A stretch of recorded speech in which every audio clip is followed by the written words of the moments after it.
السلام عليكم ورحمة الله وبركاته. الحمد لله والصلاة والسلام على رسول الله وعلى آله وأصحابه ومن والاه. أما بعد، أعوذ بالله من الشيطان الرجيم. بسم الله الرحمن الرحيم.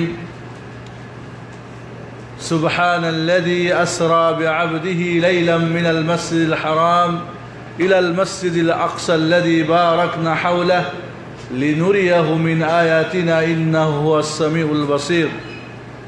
ويقول النبي عليه الصلاة والسلام: من أحدث في أمرنا هذا ما ليس منه فهو رد. رواه البخاري ومسلم. وفي رواية لمسلم قال: من عمل عملا ليس عليه أمرنا فهو رد، أو كما قال عليه الصلاة والسلام. সম্মানিত উপস্থিতি এবং আমাদের ফেসবুকের বন্ধুরা, সকলকে আমাদের শুভেচ্ছা, স্বাগতম ও মোবারকবাদ জানিয়ে শুরু করছি আজকের আমাদের নির্দিষ্ট বিষয় শবে মেরাজ। শবে মেরাজ কি ও কেন? এই শবে মেরাজ শরীয়তে মুহাম্মাদিতে তার অবস্থান কোথায়? মেরাজ কি, এর তোহফা কি, এবং একে কেন্দ্র করে আমাদের পরিচালিত সমাজে কি কি ধরনের কার্যক্রম হয়ে থাকে সেগুলো ইসলাম কতটুকু সমর্থন করে, এই ব্যাপারে আমরা বেশ কিছু আপনাদের প্রশ্নের উত্তর নিয়ে আমরা আজকে আলোচনা শুরু করব ইনশাআল্লাহ। প্রথমে আমরা জানব শবে মেরাজ। সব মানে কি? রাত্রি। সব মানে রাত্রি। মেরাজ মানে আমরা জানি যে রাসূলুল্লাহ সাল্লাল্লাহু আলাইহি ওয়াসাল্লামের জীবনে একটি ঘটনা ঘটেছিল, ঊর্ধ্বজগতের সফর, জার্নি, তাকে বলা হয় মেরাজ। তাহলে শবে মেরাজ মানে মেরাজের রাত্রি। আসুন আমরা জেনে নিই এই শবে মেরাজ কি এবং কখন সংঘটিত হয়েছিল এবং কিভাবে হয়েছিল। আল্লাহর নবী আলাইহিস সালাতু ওয়াস সালামের জীবনে প্রায় 1000-এর অধিক মুজিজা আল্লাহ তাকে দান করেছিলেন। মুজিজা বলা হয়, মুজিজ মানে যা মানুষকে অক্ষম করে দেয়। অর্থাৎ এইভাবে আমরা বলতে পারি, যেটা আল্লাহ রব্বুল আলামিনের পক্ষ থেকে তাঁর নবী রসুলদের জন্য এমন কিছু বিশেষ ঘটনা ঘটিয়েছেন যেগুলো মানুষের মোকাবেলা করা অসম্ভব, বা এই ধরনের ঘটনা ঘটানো বা বিষয় বা বস্তু আল্লাহ ছাড়া আর কেউ করতে পারেন না। এগুলো আল্লাহ রব্বুল আলামিন তাঁর নবী রসুলগণের রিসালাত ও নবুয়াতকে সত্যায়ন করার জন্যে, তাদেরকে দাওয়াত ও তাবলীগের কাজে সাহায্য করার জন্যে আল্লাহ এগুলি দান করে থাকেন। শেখুল ইসলাম ইবনে তাইমিয়া রাহমাতুল্লাহ আলাইহি বলেন, সর্বশেষ নবী মুহাম্মদুর রাসূলুল্লাহ সাল্লাল্লাহু আলাইহি ওয়াসাল্লামের জীবনে ছোট বড় প্রায় 1000-এর অধিক মুজিজা আল্লাহ তাকে দান করেছিলেন। সবচাইতে বড় মুজিজা কি? মহাগ্রন্থ আল কোরআন। আল কোরআনের অনুরূপ কোরআন বা তার 10টি সূরার মতো সূরা বা একটি সূরার মতো সূরা, এর মোকাবেলা করার জন্য আল্লাহ চ্যালেঞ্জ করেছেন সারা বিশ্বের কাছে, আরবদের কাছে। আজ পর্যন্ত, কিয়ামত পর্যন্ত কোরআনের মতো কোরআনের মতো 10টি সূরা বা একটি সূরা, এমনকি একটি আয়াতেরও মোকাবেলা করার কারো শক্তি হয় নাই, হবে না ইনশাআল্লাহ। কারণ এটি মুজিজা, মহান রব্বুল আলামিনের পক্ষ থেকে চ্যালেঞ্জ মানব জাতির জন্যে। সারা পৃথিবীতে আজ আরবি ভাষার চর্চা হয়। মুসলিম অমুসলিম, আরব অনারব দেশে আরবি ফ্যাকাল্টি রয়েছে, আরবি সাহিত্য রয়েছে, কিন্তু কোরআনের মতো একটি আয়াত লেখার মতো এই সাহিত্য পৃথিবীতে কেউ চর্চা করতে পারে নাই, কারণ আল্লাহর পক্ষ থেকে এটি মুজিজা। বৃহৎ মুজিজার মধ্যে হতে মেরাজ একটি মুজিজা। এখানে আরেকটি শব্দ আছে ইসরা। ইসরা মানে হচ্ছে রাত্রিকালী ভ্রমণ, রাত্রি জার্নি, যেটা নাইট জার্নি। মক্কা থেকে বাইতুল মাকদিস বা মসজিদুল আকসা ফিলিস্তিন পর্যন্ত রাত্রিকালীন যে মুজিজা মানে ভ্রমণ হয়েছিল রাসূলুল্লাহ সাল্লাল্লাহু আলাইহি ওয়াসাল্লামের, একে বলা হয় ইসরা। আর এই নামেই সূরা বনী ইসরাইল বা সূরাতুল ইসরা নাজিল হয়েছিল। আল্লাহ বলেন, সুবহানাল্লাযী আসরা বিআবদিহি লাইলাম মিনাল মাসজিদিল হারাম ইলাল মাসজিদিল আকসা। সুবহানা, পবিত্রতা বর্ণনা করছি সেই মহান রব্বুল আলামিনের, যিনি তার বান্দাকে মসজিদুল হারাম থেকে, মক্কা থেকে মসজিদুল আকসা বাইতুল মাকদিস পর্যন্ত রাত্রিকালী ভ্রমণ করিয়েছিলেন। জিবরিল আমিনের নেতৃত্বে বোরাকের উপরে আরোহণ করে মক্কা থেকে ফিলিস্তিন পর্যন্ত, মসজিদুল হারাম থেকে মসজিদুল আকসা পর্যন্ত যে রাত্রিকালীন রাত্রে একটা অংশে মুহাম্মদুর রাসূলুল্লাহ সাল্লাল্লাহু আলাইহি ওয়াসাল্লামের ভ্রমণ হয়েছিল, এটাকে বলা হয় ইসরা। বাইতুল মাকদিস থেকে সিদরাতুল মুনতাহা পর্যন্ত রাসূলুল্লাহ সাল্লাল্লাহু আলাইহি ওয়াসাল্লামের ঊর্ধ্বজগতের যে ভ্রমণটা, এটাকে বলা হয় মেরাজ। আর মেরাজ শব্দের অর্থ উপরে উঠার মাধ্যম। সেটা মই হতে পারে, সিঁড়ি হতে পারে, লিফট হতে পারে। নিঃসন্দেহে আল্লাহ রব্বুল আলামিনের মেরাজ এর গতি অনেক ছিল, যেটা আমাদের মাপার কোনোই, বা এর গতিবেগ মাপার আমাদের কোনোই কি নাই, সুযোগ নেই। তাহলে ইসরা এবং মেরাজ এই দুইটা আমাদের কাছে সুস্পষ্ট হয়ে গেল। এবার আমরা জানব এই ইসরা এবং মেরাজ কখন সংঘটিত হয়েছিল। প্রচলিত আমরা জানি আজ 27শে রজব, ইন্ডিয়া, বাংলাদেশ, পাকিস্তান বা আরও অনেক দেশে, বা এর আগে একদিন বা পরে 27শে রজব মেরাজের রাত্রি নির্দিষ্ট করে জটা করে ঘটা করে একে পালন করা হয়। ঠিক না? ঠিক।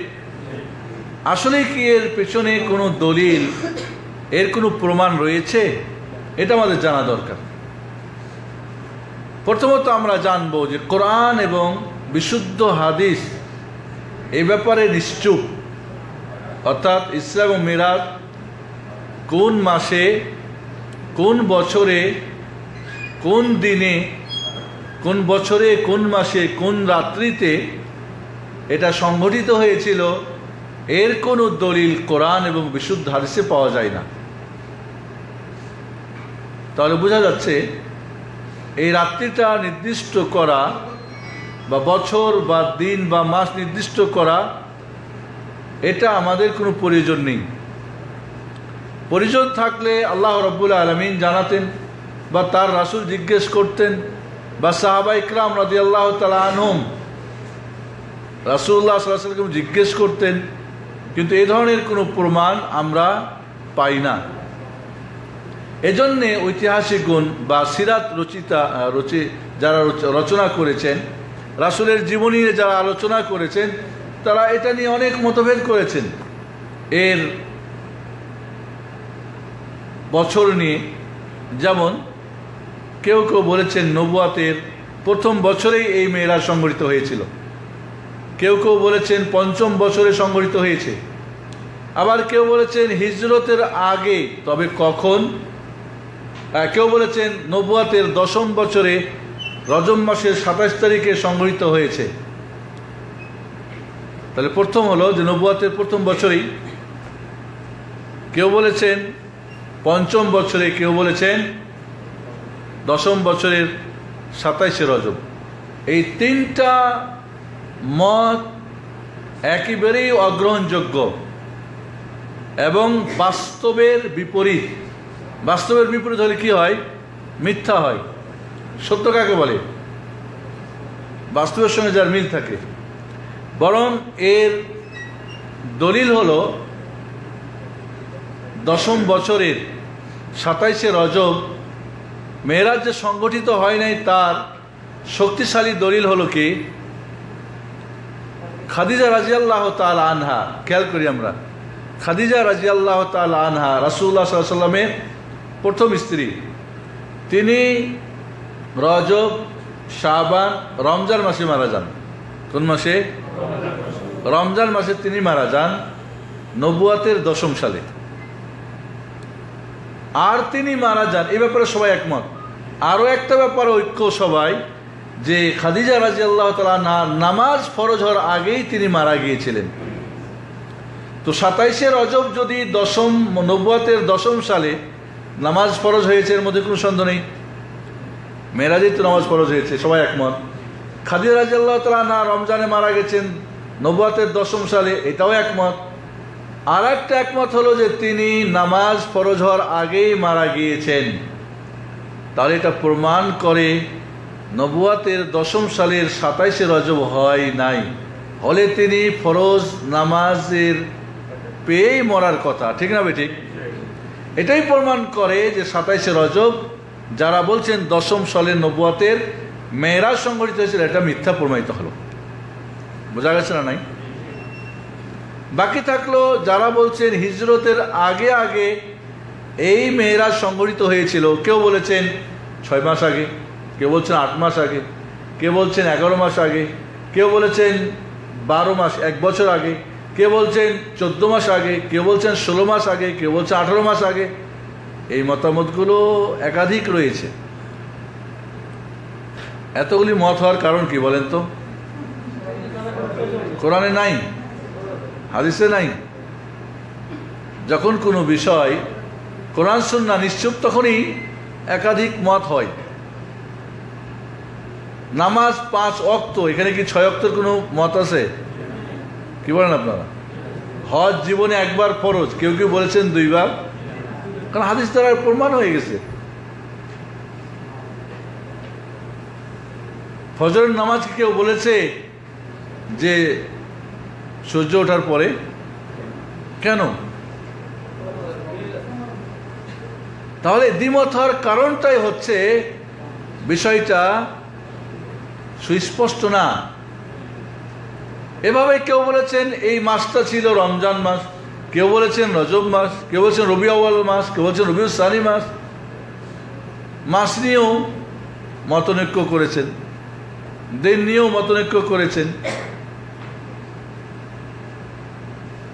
রাসূলুল্লাহ সাল্লাল্লাহু আলাইহি ওয়াসাল্লাম, তাহলে বোঝা যাচ্ছে যে, তবে ওলামারা বলেছেন যে হিজরতের আগে আগে এটা হয়েছিল, 1 বছর বা 13 মাস, 14 মাস, বা এর চেয়ে কম বা বেশি। তবে হিজরতের আগে এই ব্যাপারে সবাই একমত এবং কোনো সন্দেহ নেই, কারণ নামাজ ফরজ হয়েছিল হিজরতের আগেই। এর দ্বারা আমাদের কাছে প্রমাণিত হলো যে মেরাজ হয়েছে এ ব্যাপারে সবাই একমত, হিজরতের আগে হয়েছে সবাই একমত। কখন হয়েছে দ্বিমত, কোন সালে, কোন মাসে, কোন তারিখে দ্বিমত। তবে আগেই বলে রাখি, রজব মাসে এই মেরাজ সংগঠিত হওয়ার ব্যাপারটাকে সামাজিকভাবে বা জনগণের কাছে সুপরিচিত। এটা হচ্ছে ঘরের দুশ্মনের মিডিয়ার কাজ। ঘরের সবচেয়ে বড় দুশ্মন কাকে বলেছিলাম মনে আছে? শিয়া রাফিজিরা। শিয়া রাফিজিরা শবে বরাত পালন করে 15ই শাবান। কেন মনে আছে আপনাদের? কারণ তাদের 12তম ইমাম মাহাদি, তার জন্ম তারিখ তারা মনে করে। আর জন্ম তারিখ পালন করা এই কাজটা কাদের ছিল? ফেরাউনদের। ফেরাউনদের থেকে জন্ম এবং মৃত্যুবার্ষিকী পালন করা কাজটা কাদের? ফেরাউনরা করত। ওদের দেখে ইহুদিরা, ইহুদি দেখে খ্রিস্টানরা, খ্রিস্টান দেখে শিয়া রাফিজিরা, এরপরে সুফিরা, এরপরে যার পেট পকেটের ধান্দা আছে সবাই করে, অনেকে না বুঝেই করে। তাহলে মেরাজ পালনের এই রজব মাসের মূল কারণ হচ্ছে শিয়া রাফিজিরা। কেন করে? ওখানে তো তাদের ইমামের জন্ম 15ই শাবান। ইনশাআল্লাহ শাবান মাসে আমরা আলোচনা হয়তো করব। রজব নিয়ে এত বাড়াবাড়ি কেন? রজবে উমরা করো, রজবে রোজা রাখো, রজবে বিয়ে করো, রজবে অমুক করো, তমুক করো, রজব রজব রজব, এত ফজিলত কেন? যেখানে রজব মাসের স্পেশালি কোনোই ফজিলত সাব্যস্ত না, কোনোই সাব্যস্ত না। অন্যান্য মাসের, নর্মাল মাসে যে কোনো ইবাদত, এই মাসেও তাই। রমজান যখন স্পেশাল একটা ব্যাপার রয়েছে, আছে না নাই? জিলহজ মাসের স্পেশাল ব্যাপার রয়েছে, আছে না নাই? কিন্তু রজব মাসের আল্লাহর নবী আলাইহিস সালাম থেকে কোরআন বা সুন্নাহর মাধ্যমে কোনো ফজিলত সাব্যস্ত হয় নাই। শুধুমাত্র এটা একটি আশহুরুল হুরুমের একটি মাস, অর্থাৎ সম্মানিত মাস। হারাম যে মাসগুলিতে যুদ্ধ বিগ্রহ করা হারাম, 4টি মাস। আল্লাহ রাব্বুল আলামিন যেটা বলেছেন যে বছর 12 মাসে, কয় মাসে? ইন্না ইদ্দাতাশ শুহুর ইনদাল্লাহি 12 শাহরান ফি কিতাবিল্লাহি ইয়াওমা খালাকাস সামাওয়াতি ওয়াল আরদ মিনহা আরবাতুন হুরুম। আল্লাহ আসমান জমি যখন সৃষ্টি করছেন তার 12টা মাসে বছর করেছেন, তার মধ্যে 4টি মাস হচ্ছে হারাম মাস, মুহররম, জিলকাদ, জিলহজ, মুহররম এবং রজব। জাহিলিয়াতের জামানায় রজব মাসকে তারা আগে পরে করত, যুদ্ধ চলতো বলে এখন যুদ্ধ বন্ধ করা যাবে না, এটাকে চেঞ্জ করে দাও, নাম চেঞ্জ করে দিত, এটাকে নাসি বলে, এটাকে হারাম কাজ। এবং এই মাসকে তারা কি করত? অত্যন্ত গুরুত্ব দিত, খাওয়া দাওয়া করতো না, এটা ওটা করতো না। ওমর ফারুক রাদিয়াল্লাহু তাআলা এই মাসে ব্যত্রাঘাত করে বলতো খাওয়া দাওয়া করো, কারণ জাহিলিয়াতের জামানায় এই মাসকে গুরুত্ব বেশি দিত তারা। তোমরা এইভাবে গুরুত্ব দিও না। নিঃসন্দেহে জাহিলিয়াত ইহুদিদের কাজ। ইহুদিরাই জাহিলিয়াত মানতে পারে, কোনো মুসলিম জাহিলিয়াত মানতে পারে না। আব্দুল্লাহ ইবনে ওমর রাদিয়াল্লাহু তাআলা এই মাসে না খাওয়া না পান করাকে ঘৃণা করতেন, বা স্পেশাল এর কোনো আমল ইবাদতকে ঘৃণা করতেন। আর আমরা ওইটাই আজ আমাদের মধ্যে দেখা যায়। আজ বাংলাদেশে অনেকে রোজা ছিল, সারা রাত ধরে নামাজ পড়বেন, আগামীকালও রোজা রাখবেন ইত্যাদি। আমাদের সমাজে এগুলি এসেছে সম্পূর্ণ। এবং মনে রাখবেন, ইসলামের মাঝে যত শিরক, যত কুফর, যত বিদআত, যত অপসংস্কার, যত ইসলামিক কালচার, যত ইহুদি, খ্রিস্টান, হিন্দু, বৌদ্ধিস্টদের যত কিছু ঢুকানোর পিছনে হচ্ছে, অনুপ্রবেশ করানোর পিছনে হচ্ছে শিয়া রাফেজি, যাদের জন্ম হয়েছিল ইহুদিদের মাধ্যমে। আর এরা হলো ফ্যাক্টরি, এরা হলো ওস্তাদ, আর এদের শাগরিদ এবং ডিস্ট্রিবিউটর হলো সুফি। আমরা শিয়া আর সুফির অক্টোপাসে ইসলাম মুসলমান আজ আমরা কি খাচ্ছি? আমরা ধরা খেয়েছি। জানি না আমাদের ইসলাম অরিজিনাল কোথা থেকে এসেছে, কিভাবে এসেছে, কারা এর অরিজিনাল ইসলামের আমলকারী। আমরা জানি না সাহাবাদের জীবনে কি হতো, কি করেছেন। আমরা জানি না তাবিরা, ইমামরা কি করেছেন। আমরা জানি ইরান তুরান হুজুররা কি করেছেন, এগুলোই আমরা চর্চা করি। এজন্য বন্ধুরা, মেরাজ সংগঠিত হয়েছে, কোনো সন্দেহ নেই, কিন্তু এর দিন তারিখ, এর বছর নির্দিষ্ট করার পিছনে কোনো দলিল নেই। এবং 27শে রজবের পক্ষে মিথ্যা, এর প্রমাণ করে খাদিজা রাদিয়াল্লাহু তাআলা আনহার এই তার মৃত্যুর ঘটনা, এবং তিনি যে নামাজ ফরজ না পেয়ে মারা গেছেন তা বোঝা গেছে না নাই? তাহলে জটাঘটা করার পিছনে কারণটা কি? রজব নিয়ে তো বাড়াবাড়ির কারণটা কি? বুঝলাম শাবান নিয়ে বাড়াবাড়ি, ইমামের জন্ম তারিখ, এইখানের কারণটা কি জানা আছে কারো? এর কারণ হচ্ছে আমির মুয়াবিয়া রাদিয়াল্লাহু তাআলা আনহুর মৃত্যু। তিনি রজব মাসের 15 তারিখ অথবা 22 তারিখ মারা যান। এই মাসে মুয়াবিয়া রাদিয়াল্লাহু তাআলা মারা গেছেন। শিয়া রাফিজিদের কাছে মুয়াবিয়া যেহেতু কাফের, মুরতাদ, নাউজুবিল্লাহ, শুধু তাই না, আবু বকর উমর সবচেয়ে বড় তাগুত, শুধু তাই না, 7 জন সাহাবী বাদ দিয়ে সবাই কাফের হয়ে গেছিল। এই আকীদা যারা পোষণ করে, তাদের কাছে এই রজব মাস আনন্দের মাস, কারণ তাদের কাছে একটা বড় কাফের এই মাসে মারা গেছে, নাউজুবিল্লাহ। যেই মুয়াবিয়া রাদিয়াল্লাহু তাআলা আনহু ওমর ফারুক রাদিয়াল্লাহু তাআলার যুগ থেকে শুরু করে 4 খলিফার যুগে 20 বছর তিনি বৃহত্তর সিরিয়ার গভর্নর ছিলেন, এবং 41 হিজরি থেকে 60 হিজরি পর্যন্ত হাসান রাদিয়াল্লাহু তাআলা তানাজুলের মাধ্যমে, ইস্তেফা দেওয়ার মাধ্যমে 20 বছর মুসলিম জাহানের যিনি অত্যন্ত সুযোগ্য একজন শাসক ছিলেন, আমিরুল মুমিনিন ছিলেন। ইতিহাসের পাতায় যার কার্যক্রম, পৃথিবীর শাসন ছিল স্বর্ণ অক্ষরে লেখা। সেই মুআবিয়া রাদিয়াল্লাহু তাআলা আনহুকে যারা কাফের মনে করেন, তারাই এই রজব নিয়ে বাড়াবাড়ি করেন। এটা কোনো মুসলিমের কাজ হতে পারে না, এটা কোনো মুসলিমের কাজ হতে পারে না। তাহলে মুআবিয়া রাদিয়াল্লাহু তাআলা আনহু, যার ফজিলত সাব্যস্ত, যিনি কাতিব ওয়াহি, রাসূলুল্লাহ সাল্লাল্লাহু আলাইহি ওয়াসাল্লাম একজন ওয়াহি লেখক ছিলেন, যার সম্পর্কে আল্লাহর নবী আলাইহিস সালাতু ওয়াস সালামের সার্টিফাই রয়েছে, সেই ব্যক্তিকে কাফের মনে করে এই রজব মাসকে নিয়ে বাড়াবাড়ি করা এবং বিশেষ করে মেরাজকে এখানে একটা তারিখ নির্দিষ্ট করে দিয়ে সাধারণ মুসলমানকে বেকুফ ও উল্লু বানানো, এই হলো শিয়া রাফেজি দুশ্মনদের কাজ। বোঝা গেছে ঘটনাটা? এবার কেন?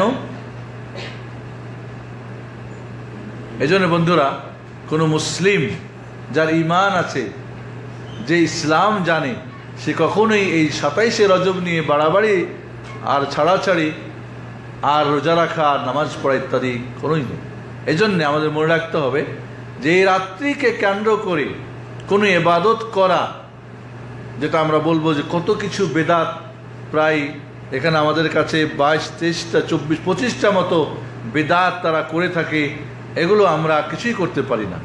কারণ মুহাম্মদুর রাসূলুল্লাহ সাল্লাল্লাহু আলাইহি ওয়াসাল্লাম যার জীবনে এই মেরাজ সংঘটিত হয়েছিল, তিনি মেরাজকে কেন্দ্র করে কোনো কিছুই এক্সট্রা করেন নাই, করতে বলেন নাই। আর তাহলে একে কেন্দ্র করে কিছু করা, এই কাজটা হলো কার? শয়তানের। শয়তান হলো সর্বপ্রকার বেদাতের জন্মদাতা, আর এর পালন করে মানুষ শয়তানরা। বুঝে আসছে না আসেন আপনাদের? এজন্য বন্ধুরা, আজ আমরা আমাদের ঘরের কথা জানি না, তাই আমাদের ঘরে দুশ্মন ঢুকে সব কিছু নিয়ে যায়, আর ওদেরকে আমরা দোস্ত ভাবি। আহম্মক যারা, বেকুব যারা, এরা এই দোস্তকে দুশ্মন ভাবে আর দুশ্মনকে দোস্ত ভাবে। এটাই হয়েছে আজ সাধারণ মূর্খ মুসলমানদের ভাগ্যে, এটাই জুটেছে। এই মেরাজ কিভাবে ঘটেছিল? তাহলে বোঝা গেল মেরাজ কেন্দ্রিক কোনো কিছু করা এটা সম্পূর্ণভাবে বিদআত, অমুসলিমদের কাজ, মুসলমানদের কাজ হতে পারে না। কারণ এই মেরাজকে কেন্দ্র করে মুহাম্মদুর রাসূলুল্লাহ সাল্লাল্লাহু আলাইহি ওয়াসাল্লাম কিছুই করেন নাই। কারণ তার সুনির্দিষ্ট তারিখ যদি আল্লাহর নবী করতেন, সাহাবায়ে কেরাম করতেন, তাবি এজাম করতেন, আইম্মায়ে কেরাম করতেন, এ নিয়ে কোনো মতভেদ থাকতো? প্রশ্নই ওঠে না। তারাবির নামাজ আল্লাহর নবী আলাইহিস সালাতু ওয়াস সালাম জামাত করে রেগুলার পুরো রমজান পড়েন নাই। পরবর্তীতে ওমর ফারুকের যুগে এটা চালু হয়েছিল। এ নিয়ে কোনো দ্বিমত আছে? এখন দ্বিমত আছে? নাই। কোরআন 30 পারা সাহাবাদের যুগে লিপিবদ্ধ হয়েছে। এখন যদি কেউ 31 বলে বা শিয়াদের মতো 60 বলে, সেটা কি গ্রহণযোগ্য? কখনোই না। তাহলে যে বিষয়গুলো সাহাবাদের যুগে হয়েছে, এগুলো নিয়ে কোনো মতভেদই নেই।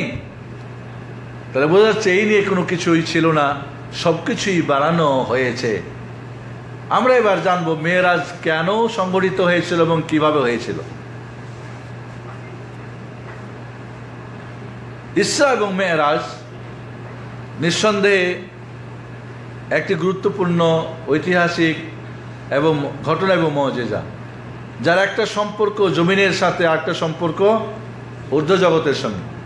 নিম্ন জগতের সঙ্গে সম্পর্ক ইসরা, যেটা আগেই বলেছি, মসজিদুল হারাম থেকে মসজিদুল আকসা পর্যন্ত, আর মসজিদুল আকসা থেকে সিদরাতুল মুনতাহা পর্যন্ত ছিল মেরাজ। তাহলে ঘটনাটার একটা অংশ দুইটি মসজিদের সঙ্গে। এই পৃথিবীতে সর্বশ্রেষ্ঠ মসজিদ কি? মসজিদুল হারাম, এরপরে মসজিদ নববী, এরপরে মসজিদুল আকসা।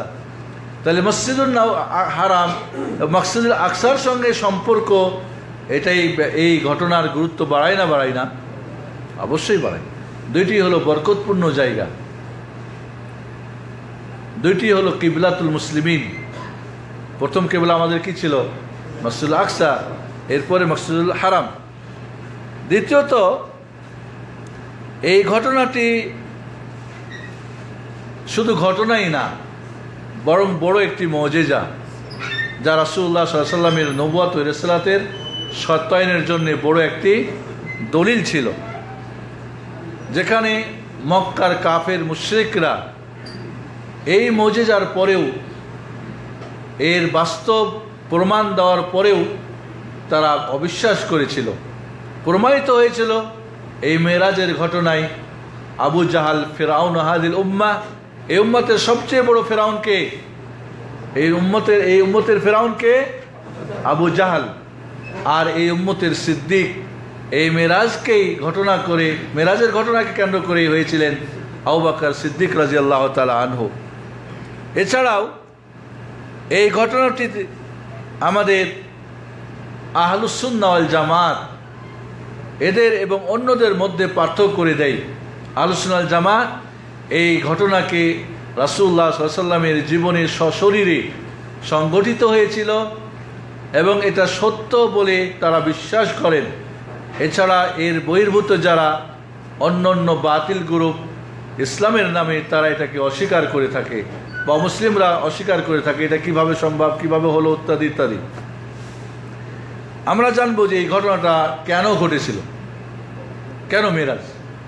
আল্লাহ নবী আলাইহিস সালাতু ওয়াস সালামের জানেন, জন্মের আগে বাবা হারিয়েছিলেন, জন্মের পরে ছোটতে মা হারিয়েছিলেন, এরপর অনেক দুঃখ দুর্দশা অভাব অনটনের মধ্যেই তিনি বড় হয়েছিলেন। এরপরে তিনি খাদিজাকে বিবাহ করার মাধ্যমে অনেকটাই তার জীবনের দুঃখ দুর্দশা দূর হয়েছিল। এরপরে নবুয়ত ও রিসালাত যখন তিনি পেলেন এবং কালিমাতুত তাওহীদের দাওয়াত শুরু করলেন, তখন থেকে নেমে আসলো তার জীবনে শারীরিক, মানসিক, অর্থনৈতিক, সামাজিক, পারিবারিক সব ধরনের নির্যাতন, নিপীড়ন এবং বিতরণ। শেষ পর্যন্ত রাসূল সাল্লাল্লাহু আলাইহি ওয়াসাল্লামের জীবন বড় কঠিন ছিল। নবুয়তের 10ম সালে হারালেন তার চাচা আবু তালিবকে, এবং এরপরও হারালেন তার সহধর্মিণী খাদিজাতুল কুবরা রাদিয়াল্লাহু তাআলা আনহাকে।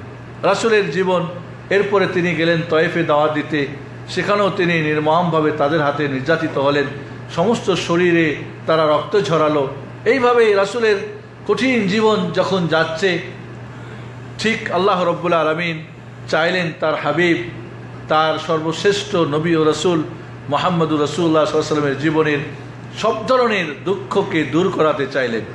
তাই তিনি ঊর্ধ্ব জগতের সফর করালেন, যেই আল্লাহর জন্যে, যেই জান্নাতের জন্যে এত কষ্ট, এত দুঃখ, এই সব কিছু সেই জান্নাতকে দেখানোর জন্যে, জান্নাতের সুখ শান্তি দেখানোর জন্যে আল্লাহ রাব্বুল আলামিন তার নবীর জীবনের সব কিছু দুঃখ দূর করার জন্য এই মেরাজের তিনি ব্যবস্থা করেছিলেন। এটা একটা কারণ। 2 নম্বর কারণ, হিজরত করতে হবে, মাতৃভূমি ত্যাগ করতে হবে, তার বিরুদ্ধে ফাইসালা হবে মক্কার পার্লামেন্ট থেকে। এই পৃথিবীর সবচাইতে জঘন্য, এই পৃথিবীর সর্বশ্রেষ্ঠ স্থান মক্কা, কিন্তু এইখানের মানুষগুলি সর্বনিকৃষ্ট। এরা বিল পাশ করেছিল মুহাম্মদকে হত্যা করার। 100 জন যুবকের হাতে 100টি অলঙ্গ তরবারি দিয়ে, কোষমুক্ত তরবারি দিয়ে তারা মুহাম্মদুর রাসূলুল্লাহ সাল্লাল্লাহু আলাইহি ওয়াসাল্লামের রাহমাতুল আলামিনের বাড়িকে ঘেরাও করে হত্যার ফয়সালা হবে। এত কিছু কঠিন, এবং এরপরে হিজরত করে মদিনায় গিয়ে নিজের হাতে তরবারি ধরতে হবে, যুদ্ধ পরিচালনা করতে হবে, 27টি যুদ্ধের নিজের সেনাপতি হতে হবে। এই যে কঠিন অবস্থা, দিন কায়েমের জন্য আরো কঠিন তার ভূমিকা পালন করতে হবে।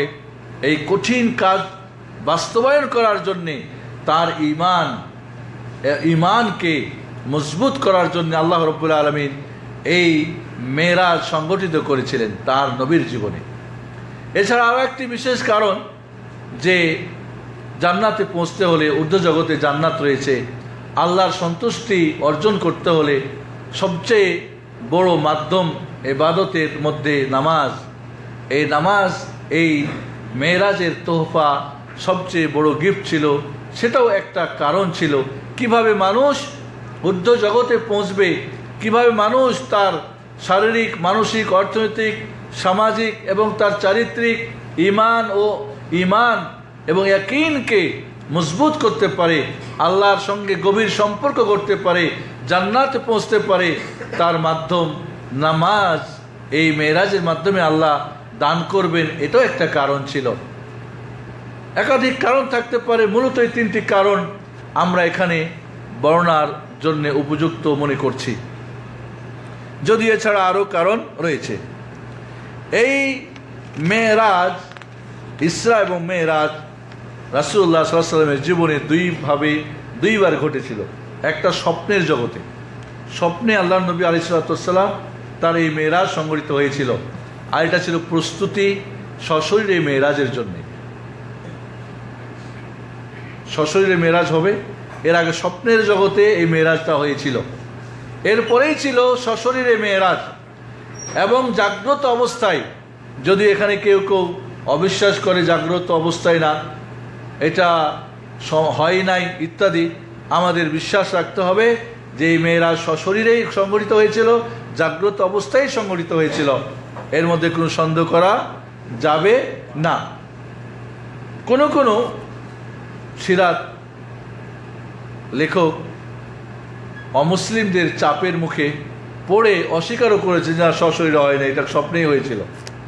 তখন তারা প্রশ্ন উঠিয়েছে কিভাবে এক রাত্রির কিছু অংশে মক্কা থেকে বাইতুল মাকদেস বা ফিলিস্তিন সফর করলেন, যেটা 2 মাসের সফর সেই যুগে, কিভাবে ঊর্ধ্বজগতে গেলেন, অক্সিজেন কোথায় পেলেন, ঊর্ধ্বজগতে যাওয়া সম্ভব না, ইত্যাদি ইত্যাদি, এত অল্প সময়ে এত দূরত্ব কিভাবে ভেদ করে আসলেন, এটা অবাস্তব, হয় না, এই ধরনের অস্বীকৃতি জানিয়ে অনেকেই অস্বীকার করেছে।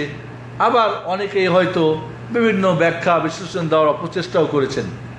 আমরা ঈমান আনি, বিশ্বাস করি যে এটা সংঘটিত হয়েছিল সশরীরে এবং জাগ্রত অবস্থায়।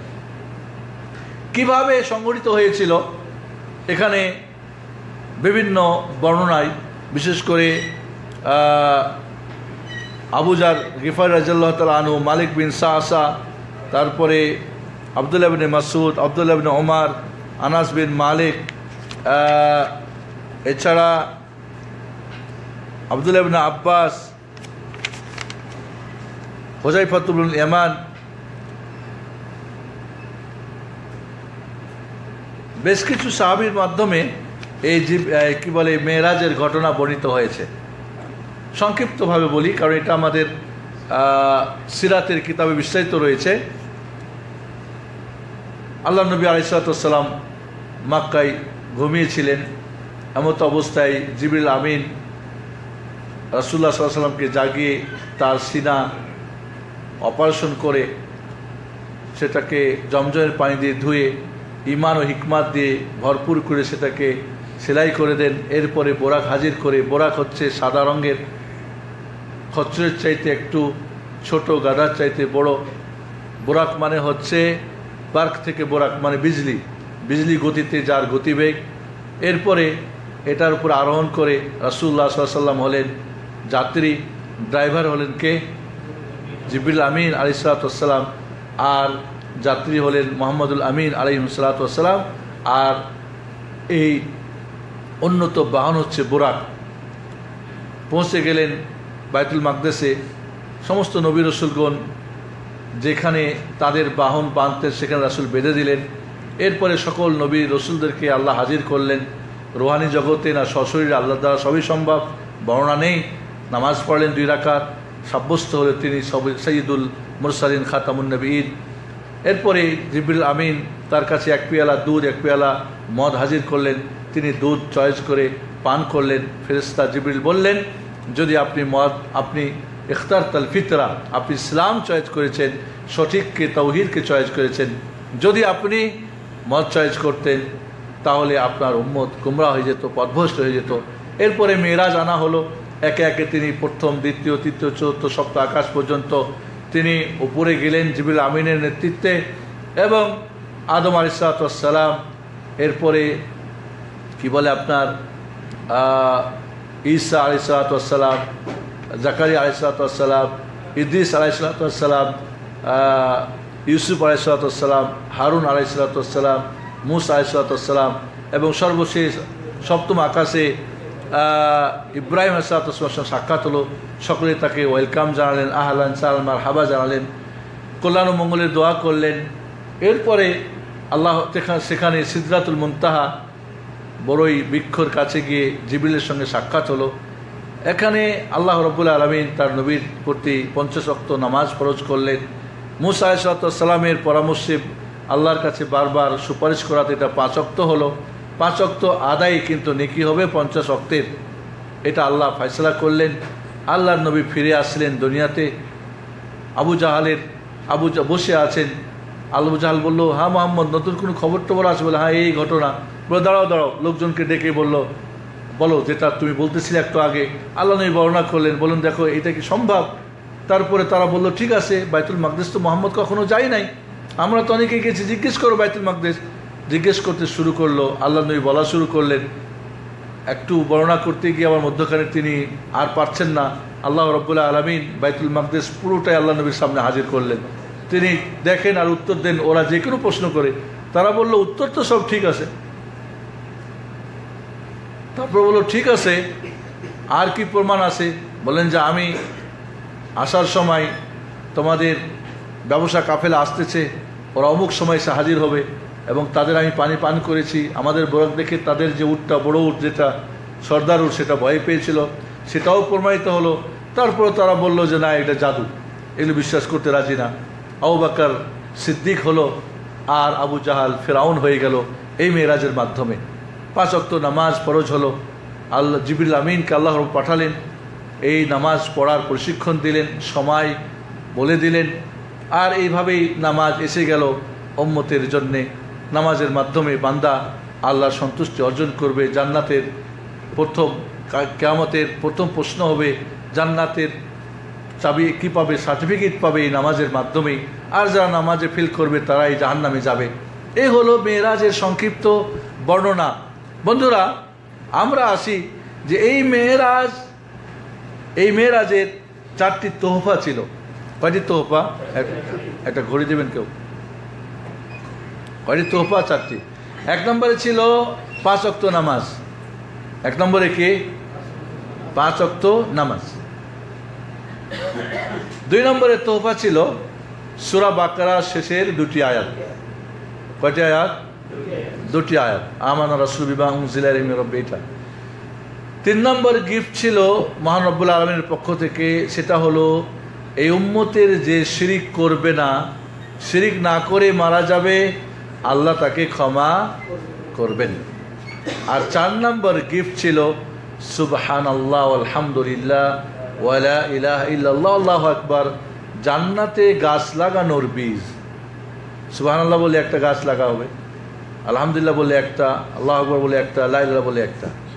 তো এই জন্যে দেখা যাচ্ছে। আচ্ছা,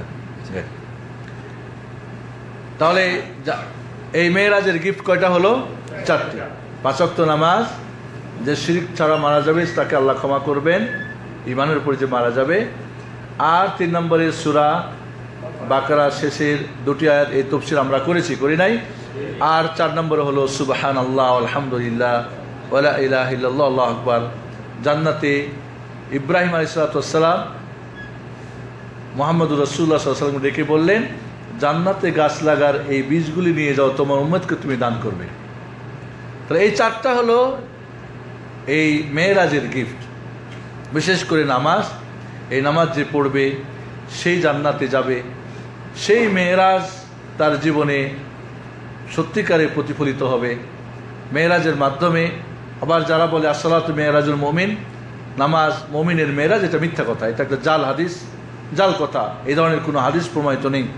তবে নিঃসন্দেহে ঊর্ধ্ব জগতে উপরে যেতে হলে, আল্লাহর সঙ্গে সাক্ষাৎ করতে হলে, জান্নাত পেতে হলে নামাজ ছাড়া বিকল্প কোনোই পথ নেই। বেনামাজি বেঈমান কাফের তার ঠিকানা জাহান্নাম, নামাজি মুমিন তার জান্নাত যাওয়াই সম্ভব। এজন্য বন্ধুরা, আমরা এই মেরাজ কেন্দ্রিক এতটুকুই আমাদের আজকে সারা রাতে মেরাজের রাত নির্দিষ্ট করে নামাজ পড়বেন, ফজরের নামাজে নাই, এমন বেঈমান তার দ্বারা মেরাজ পালন করার কোনো প্রয়োজন আছে?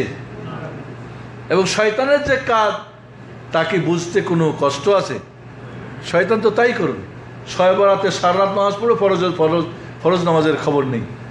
যেই নামাজ যেই রোজা রাসূল করলেন না, সাহাবা ইকরাম করলেন না, এতই ভালো কাজ মেরাজ পালন করা, রাত্রি ধরে নামাজ পড়া, সরকারি ছুটি, মাশাআল্লাহ আমাদের দেশে সরকারি ছুটি বিশাল যেন একটা কাজ হয়ে গেল, ইমানের দাবি যেন পূর্ণ হয়ে গেল। কিন্তু এই নামাজ কায়েমের জন্য কি হলো? মেরাজের জন্য ছুটি হলো, মেরাজের তোহফা নামাজ কায়েমের জন্য ছুটি কোথায়? সেটা উঠিয়ে দিতে চাই অনেকেই, বা মানতে চাই না। অফিস টাইমে ছুটি থাকলেও নামাজ পড়ে না, তাহলে কোন মেরাজ পালন করলেন আপনি? এই মেরাজকে কেন্দ্র করে অনেক আজে বাজে কথা, গল্প, কেসা, কাহিনী রয়েছে। আপনারা দেখবেন বোরাকের ছবি আমাদের দেশে বিক্রি হয়, হয় না? হয় না? কেমন ছবিটা? সামনেরটা একটা মহিলা আর পিছনটা একটা ঘোড়ার মতো, ঠিক না? সাদা রঙের। কারণ এই যে একটা জাল হাদিসের ভিত্তি, আর এই জালগুলি বানিয়েছে কারা? শিয়া আর সুফিরা। যে বোরাক ছিল একটা মহিলার মতো, নাউজুবিল্লাহ। কে বা কারা মেরাজকে অস্বীকার করলো, এরপরে নাকি নদীতে গোসল করতে গেল বউকে মাছ কাটতে দিয়ে, এরপরে সে পুরুষ হয়ে গেল, কি বলে পুরুষ, কি মহিলা হয়ে গেল স্বামী। এরপরে বিয়ে হয়ে গেল, 17-18 বছর চলে গেল, বাচ্চা কাচ্চা হলো, ফিরে এসে আবার যখন দেখে বউ বাছই কাটতেছে, ভাবলো তাহলে যদি এই এতদিন এখনও মাছ কাটছে তাহলে মেরাজ কেন বিশ্বাস করা যাবে না। এক সময় বৈজ্ঞানিকরা অস্বীকার করতো এই মেরাজ কীভাবে হয়, এখন ঊর্ধ্বজগতের বৈজ্ঞানিকরা বলছে এইভাবে সম্ভব। ঊর্ধ্বজগতে এই দুনিয়ার নিয়মে চলে না, 5 মিনিটে 5 বছরের কাজ হয়ে যেতে পারে। ঊর্ধ্বজগতের এই নিম্ন জগতের নিয়মে সময় মেনটেন হয় না। এখন বৈজ্ঞানিকরা বলছে এই মেরাজ সম্ভব। এক সময় ডাক্তাররা বলেছিল কিভাবে গেল অক্সিজেন ছাড়া, হ্যাঁ কিভাবে হার্ট অপারেশন হলো, হার্ট অপারেশন হলে তো মানুষ মরে যায়। এখন ডাক্তাররা হার্ট অপারেশন মাশাআল্লাহ ডাল ভাতের মতোই করে, আলহামদুলিল্লাহ। তো প্রমাণ তো হচ্ছে যত বিজ্ঞানের উৎকর্ষ, যত উন্নতি ঘটছে, এটা প্রমাণ করতেছে যেটা সম্ভব।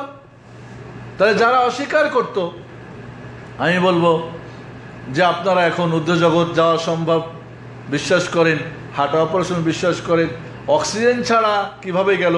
আর মিয়া আপনারা যদি অক্সিজেন দিয়ে রোগীকে কি করেন, কিছুক্ষণের জন্য রাখতে পারেন, অক্সিজেন দিয়ে উপরে যেতে পারেন, অক্সিজেন দিয়ে আপনারা পানির নিচে যেতে পারেন, তো আল্লাহ রব্বুল আলামিন যিনি অক্সিজেন বানিয়েছেন তিনি তার নবীকে অক্সিজেন দিয়ে উপরে নিতে পারেন না?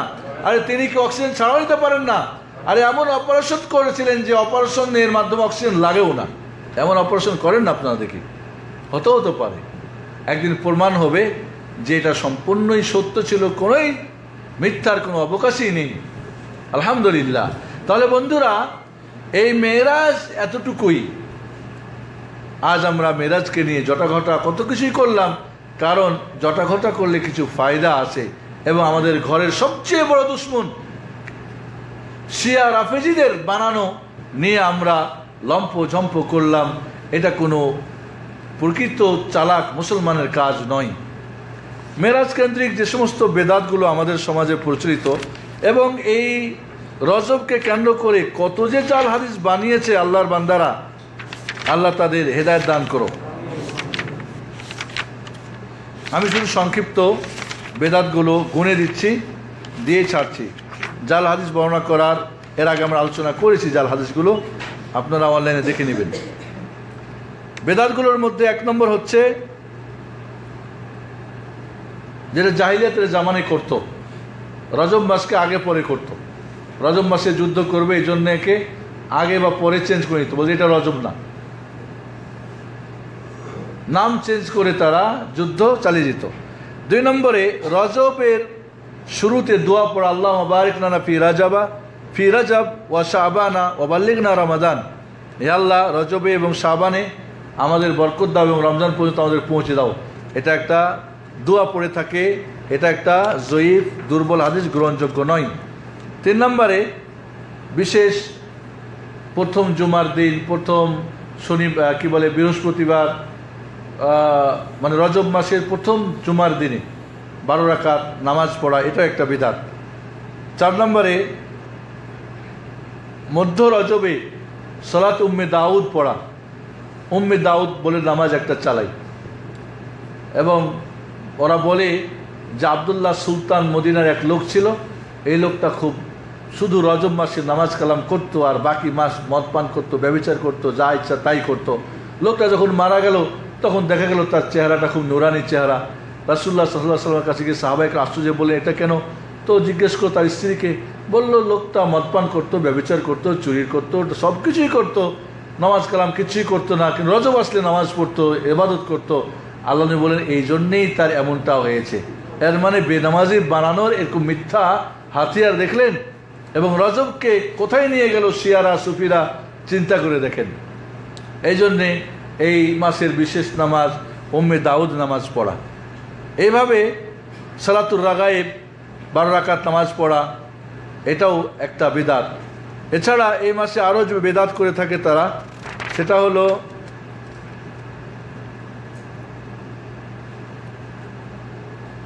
এই মাসে মোমবাতি, আগরবাতি ইত্যাদি বেশি করে জ্বালায় তারা। প্রথম রজবের প্রথম জুমার দিনে মোমবাতি আগরবাতি আগুন জ্বালানো কাদের কাজ?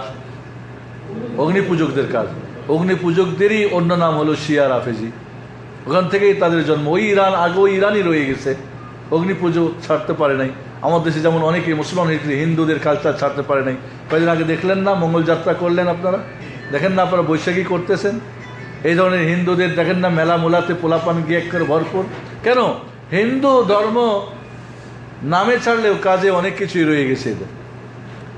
এইভাবে রজব মাসকে অন্য অন্য মাসের চাইতে প্রাধান্য দেওয়া, এটা একটা বিধান। এভাবে এই মাসে জালেমদের প্রতি বদদোয়া করলে দোয়া কবুল হয়। কেন? কারণ তাদের শিয়া রাফেজিদের আকীদা হলো যে আবু বকর, ওমর, ওসমান, আলী, কি বলে মুয়াবিয়া, ইয়াজিদ, এরা সব জালেম, এরা জুলুম করে আহলে বাইতের সঙ্গে জুলুম করেছে, আর এদের প্রতি বদদোয়া করে সমস্ত সুন্নিরা জালেম, বদদোয়া কবুল হয়। চিন্তা করে দেখেন, এই মাসে জালেমদের প্রতি বদদোয়া করলে আল্লাহ কবুল করবেন, এটাও একটা জাহিলিয়াতের বা শিয়াদের বানানো।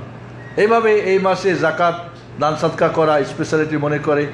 এই মাসে জবাই করো, বেশি করে খাও। এই মাসে বিয়ে শাদী দাও। এই মাসে বিয়ে শাদী দিলে খুব বরকতের মাস হবে, কারণ এই মাসে মুয়াবিয়া মারা গেছে, শয়তান মারা গেছে, নাউজুবিল্লাহ।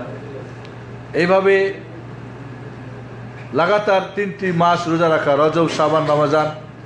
এই মাসে মাইয়াতদের পক্ষ থেকে বিশেষভাবে দান সাদকা করা, এই মাসে ইতিকাফ করা, রোজা রাখা। এই মাসে সবগুলো এখন বলা সম্ভব না। এই মাসের প্রথম কি বলে বৃহস্পতিবার রোজা রাখা। এই মাসে কবর জিয়ারত করা, বিশেষ করে হোসাইনের কবর, আহলে বাইতের কবর। এই জন্যেই ওরা শিয়া রাফেজিরা দেখবেন রজবিয়া বলে, উমরা রজবিয়া, রমজান মাসে উমরা করা, ওরা উমরা করতে আসে এবং রাসূলের কবর জিয়ারত করে। এইভাবে রাসূলের কবর ইত্যাদি আত্মীয় স্বজনের কবর জিয়ারত করা, এগুলো সবই বেদাতের অন্তর্ভুক্ত। এভাবে তারা উমরা করা, দেখবেন ইরানিরা রজব মাসে ভিড় জমায়। এইভাবে বড় বড় ঘটনা এই মাসে ঘটেছে তারা মনে করে, যেরকম মেরাজ এই মাসেই ঘটেছে মনে করে, এবং ইসরা এবং মেরাজকে কেন্দ্র করে অনুষ্ঠান করা, রোজা রাখা,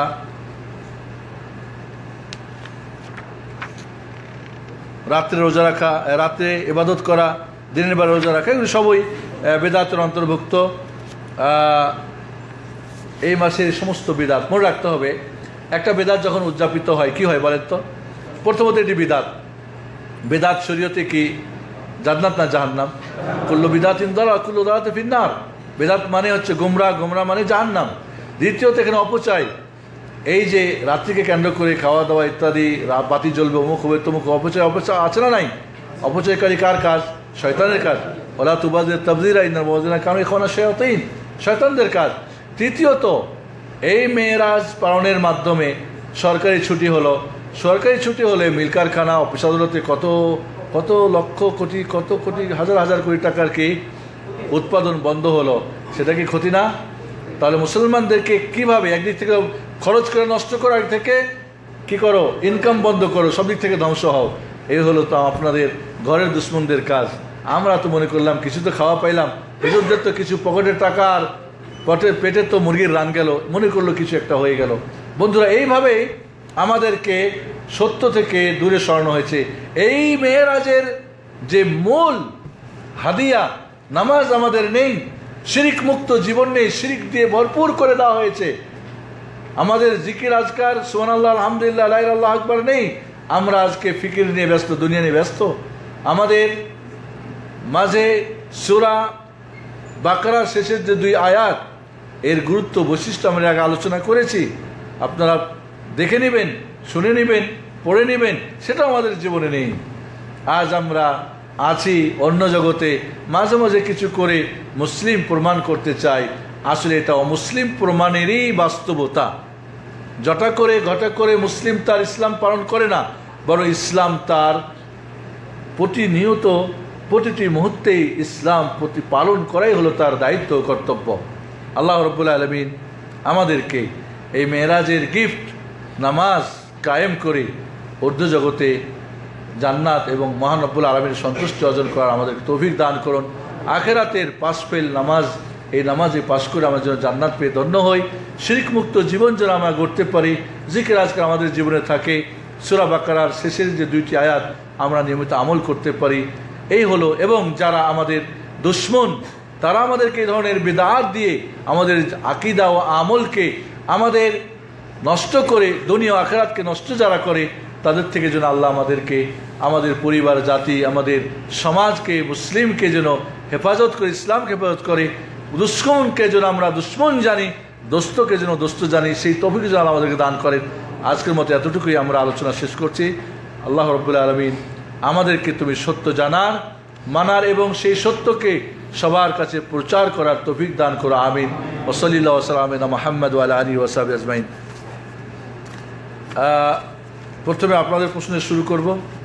আমাদের হাতে সময় মাত্র কয়েক মিনিট। জি, কারো প্রশ্ন আছে? মেরাজের রাতে ইবাদত পালন করা উচিত নয় কেন? ইবাদত কার জন্য করবেন? আল্লাহর জন্য। ইবাদত কোনটি আপনি জানেন না, রাসূল জানেন? রাসূল করেন নাই, আপনি করবেন কেন? যে ইবাদতটা রাসূল করেন নাই, তাহলে মেরাজের রাত, মেরাজ সুসাব্যস্ত, এর রাত সাব্যস্ত না, এই রাতের কোনো ফজিলত সাব্যস্ত না, কোনো ইবাদত সাব্যস্ত না, আপনি কোথা থেকে পেলেন? তাই রাসূলের যখন তরিকা নাই, সেটা হলো বিদআত, আর বিদআত হলো গুমরা, গুমরা জাহান্নাম। তাই জাহান্নামের কাজ করবেন আপনি? বলবেন নামাজ, হ্যাঁ নামাজই তো জাহান্নাম নেবে আপনাকে, কারণ সেটি বিদআত। তাই আমরা করব না। রাসূল করেন নাই, আমরা করব না। জি, যদি রাসূল করতেন আমরা করতাম না। দেখেন আপনারা এখানে লাইলাতুল কদরের ফজিলত সাব্যস্ত না সাব্যস্ত না? আমল সাব্যস্ত না সাব্যস্ত না? সাব্যস্ত। তাহলে রাত সাব্যস্ত, আমল সাব্যস্ত। আমরা ইনশাআল্লাহ শবে বরাত নিয়ে আলোচনা করব। শবে বরাতের রাত্রের ফজিলত সাব্যস্ত, বাট ইবাদত সাব্যস্ত না। আর মেরাজের রাত্র সাব্যস্ত না, ইবাদতও সাব্যস্ত না। যেটা যেভাবে এসেছে সেটা আমল করতে হবে। আপনি আমি কে? অধিকার আছে নাকি আপনার? না। শেখ, জানাজার নামাজে কি সূরা ফাতিহা পড়তে হবে? জি, সূরা ফাতিহা জানাজার নামাজে পড়তে হবে, এটাই হলো সুন্নত। ওমর রাদিয়াল্লাহু আনহু এর ইসলাম গ্রহণ এর সঠিক ইতিহাস কি?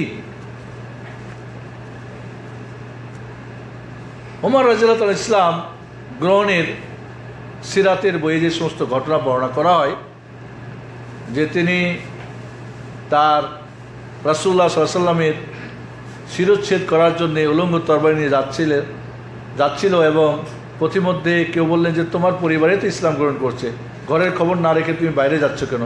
এরপরে বোনের ঘরে গেলেন, কোরআনের আওয়াজ শুনতে পেলেন, তাদেরকে মারধর করলেন। পরে আল্লাহ নবী তার জন্য দোয়াও করেছিলেন, এটাও সাব্যস্ত যে 2 উমরের এক উমরকে আল্লাহ হেদায়েত দান করো। এর মধ্যে আবু জাহাল এবং ওমর, আল্লাহ নবীর পছন্দ ছিল ওমর, সেটাও সাব্যস্ত হাদিস দ্বারা, সেই দোয়ার কথা। বাকি এই ইতিহাসগুলো ঐতিহাসিকভাবে হাদিসের ছানবিনে ওলামারা জয়ীফ বলেছেন, কিন্তু সিরাতের কিতাবে এগুলোই রয়েছে। শেখ শবে বরাত কি, অপেক্ষা করুন, ইনশাল্লাহ সামনের মাসে আসবে। আমাদের দেশে অনেক আয়োজন করে পালন করা হয়, কিন্তু কুয়েতে শবে বরাত পালন করতে দেখিনি, কারণ এটা বিদআত। তাই মায়ের কোলের শিশুরা কত মাস পর্যন্ত মায়ের দুধ খেতে পারবে? 2 বছর লাস্ট, এটা তার অধিকার। যদি মায়ের বুকে দুধ থাকে তাহলে 2 বছর সে দুধ পান করতে পারবে। এর অতিরিক্ত পান করা জায়েজ আছে, কোনো সমস্যা নেই। একই পরিবারে মায়ের, স্ত্রীর এবং মেয়ের আলাদা আলাদা স্বর্ণ অলংকার আছে, জাকাত দেওয়ার জন্য এগুলো কি একত্রে হিসাব করতে হবে? মারটা যদি মার মালিক হয়, স্ত্রীটা স্ত্রীর মালিক হয়, মেয়েরটা মেয়ে মালিক হয়, একাত্র করার প্রয়োজন নেই। বাকি সবাই ব্যবহার করে, মালিক আপনি, তাহলে একত্রে হিসাব করে জাকাত বের করতে হবে। আর কারো আপনার প্রশ্ন? জি হ্যাঁ, কারো প্রশ্ন আছে? জি আব্দুল আজিজ ভাই বলেন।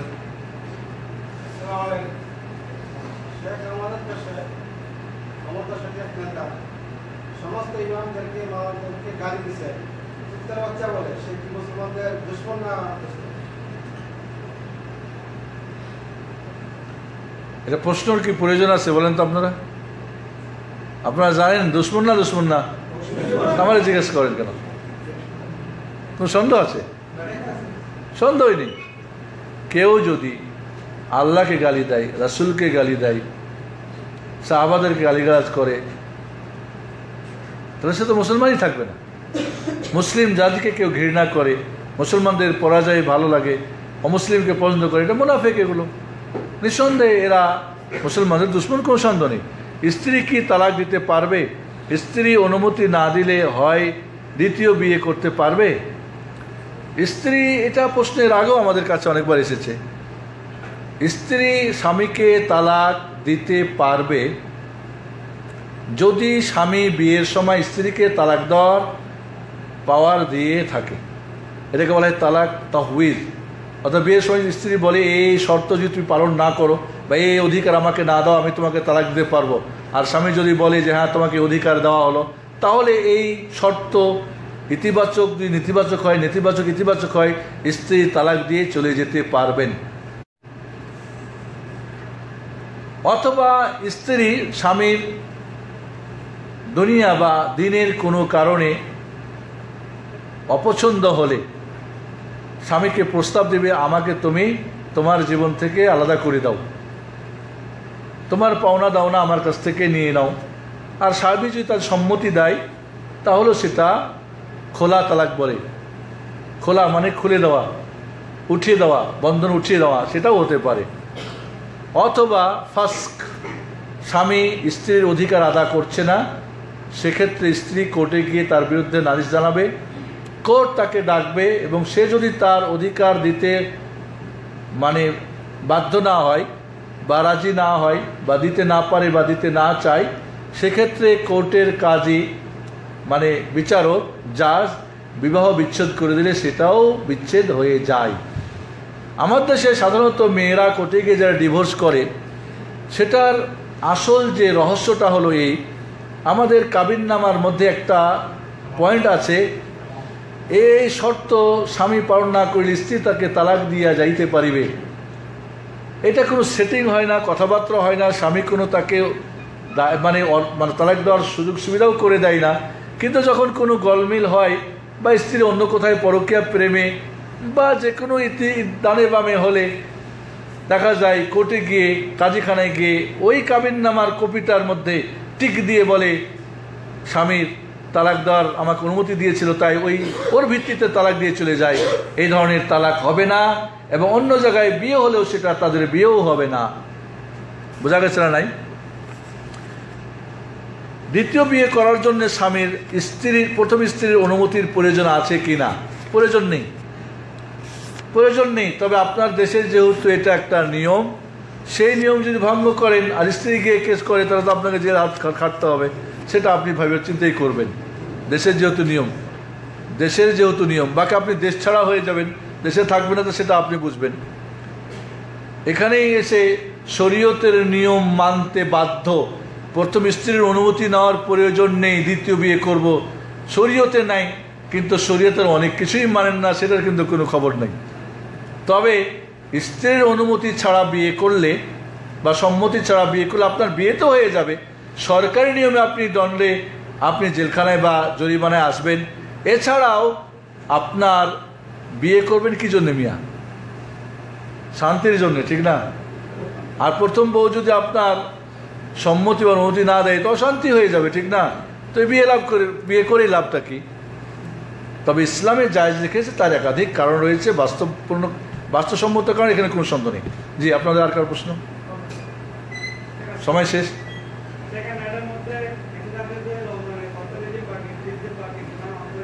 হ্যাঁ,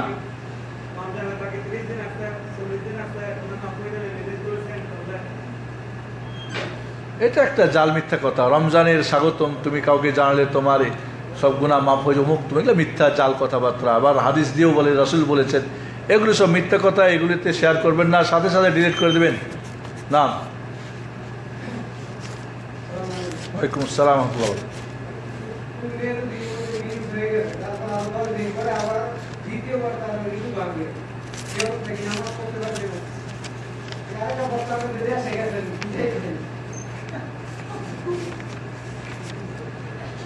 মহিলাদের পিরিয়ড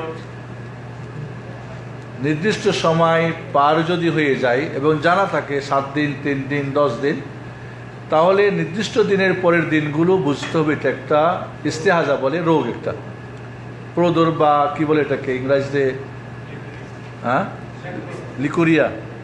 হ্যাঁ, তো এটা যদি হয় তাহলে সে গোসল করে পবিত্র হয়ে যাবে, সে নামাজ কালাম করবে, নামাজের আগে পরিষ্কার পরিচ্ছন্ন হয়ে নামাজ পড়বে। এক্ষেত্রে বেশি সমস্যা হলে জোহর আসর একসঙ্গে পড়তে পারে, মাগরিব এসে একসঙ্গে পড়তে পারে। জি, আর যাদের দিনক্ষণ নির্দিষ্ট জানা নেই, প্রথমবারেই যদি এমন হয়, তাহলে দুইটার মধ্যে পার্থক্য করার চেষ্টা করবে।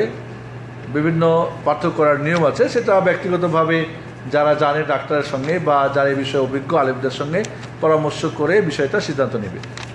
জি, দ্বিতীয় প্রশ্ন ছিল যে আমি দেশ থেকে ফিরে আসলাম, দেশে কি দেখলাম? দেশে দেখে আসলাম দাওয়াতের ময়দান ওপেন, উর্বর, সত্যিকারের যোগ্য দায়ীদের অভাব, প্রচণ্ড অভাব।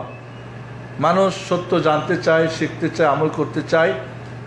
দেশে মানুষকে দিন শেখানোর, সত্যিকারে যারা সঠিক দিন জানে, সঠিকভাবে শেখাতে পারে, এদের প্রচণ্ড অভাব। এজন্য আপনাদের বলবো, সঠিক দিনটা শিখুন, নিজে আমল করুন, কমপক্ষে নিজের পরিবারকে শিখান, আল্লাহ তাদের তৌফিক দান করুন। জি, লাস্ট প্রশ্ন। সালাম।